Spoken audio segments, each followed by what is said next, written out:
What's going on, fishing folks? Welcome back to Guy with the GoPro Fishing Show. We all know that every bait has its time and place, and today's bait feature we're going to talk about is the Yamamoto YamaTanuki.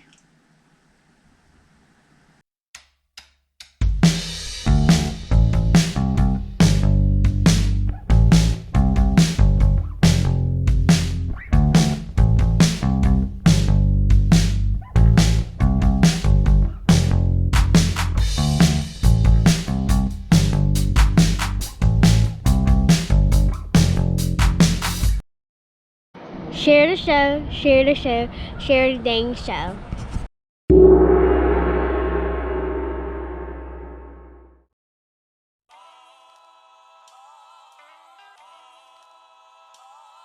Alright folks, just to go over the bait itself.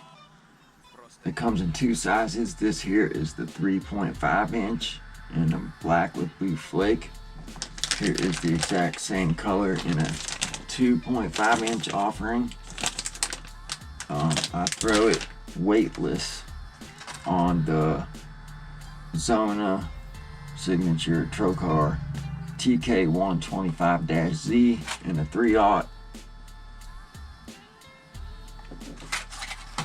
14-pound fluorocarbon, just straight Palomar to the hook. Texas rig.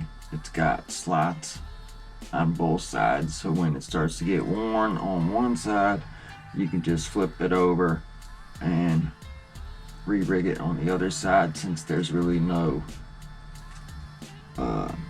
belly, so to speak, or head or anything. It's just a chunk of body and a tail. And the way they were hitting this bait in the short time that I was back there fishing, I mean, it was probably in all 30 minutes of fishing, if that. You can tell that it is what folks call a glider, which means once it gets up under the surface, if you leave some slack in your line on the fall, it's gonna do this stuff. I was letting it fall, counting to about 6 or 7, and then just lifting the rod tip a little bit to try to leave it under the surface but still let it do its thing. And every time I would do that is when the bite would happen. So you can tell this is one of them, fish it in vegetation like we do here.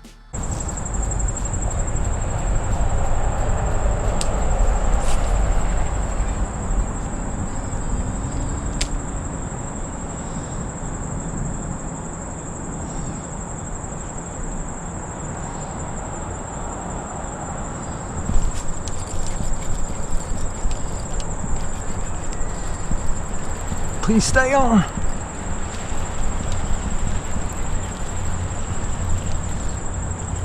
Please stay on, girl. Oh yeah, look at that. YamaTanuki paying off.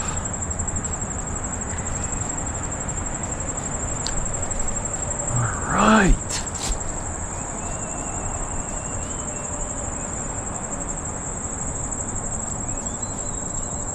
And that's popped her good. That's the Trocar Zona signature with the keeper 3/0. And y'all saw what I did. I just brought it across and let it drop in that pocket. Hey you're feeding up nice.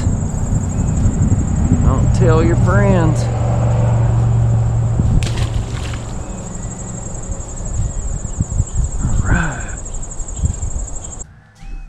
Or shoot it up under docks like we do when we're out on the boat and there's docks and targets present and whatnot. So I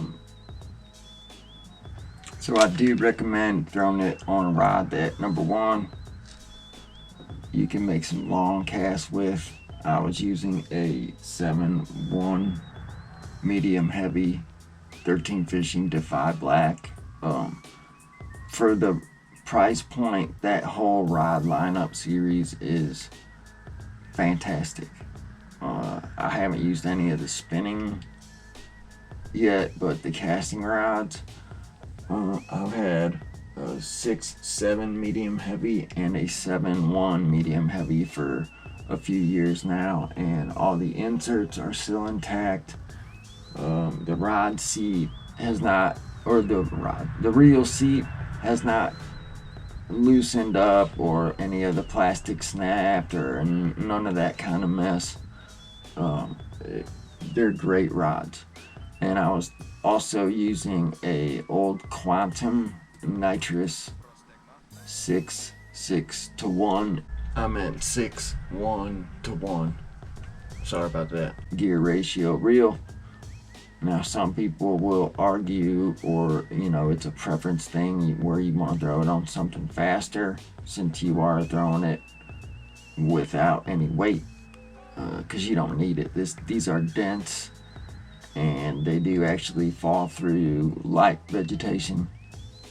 You can't punch through stuff, but it does sink through, algae and stuff like that. Well, you guys have saw in the footage and whatever.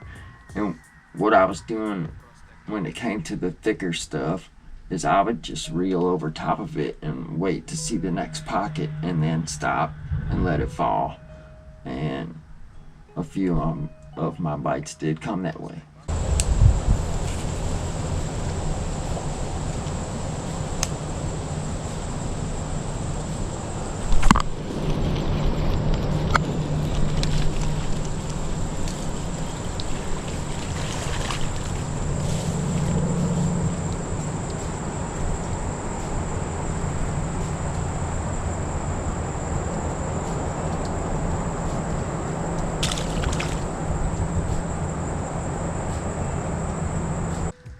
So lastly, this missed fish, I don't have any excuses. I will own up to the fact that I was horsing that fish, and I should have had some drag set to where it could surge a little bit,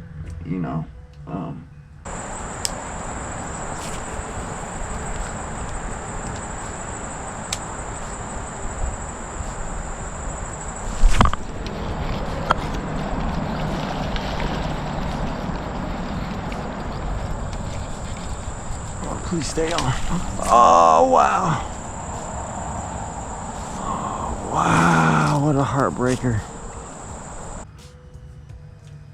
I've been having some fish shake me off lately. I'm not too pleased with that, but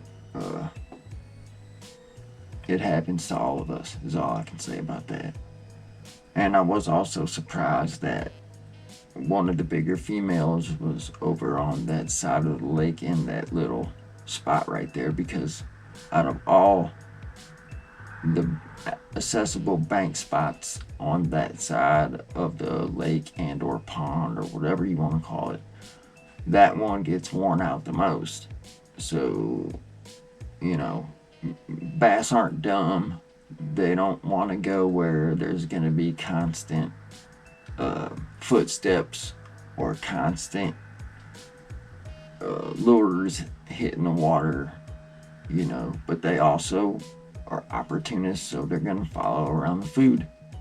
That's just how largemouth are. So, and any predator fish, they're going to follow the food around. So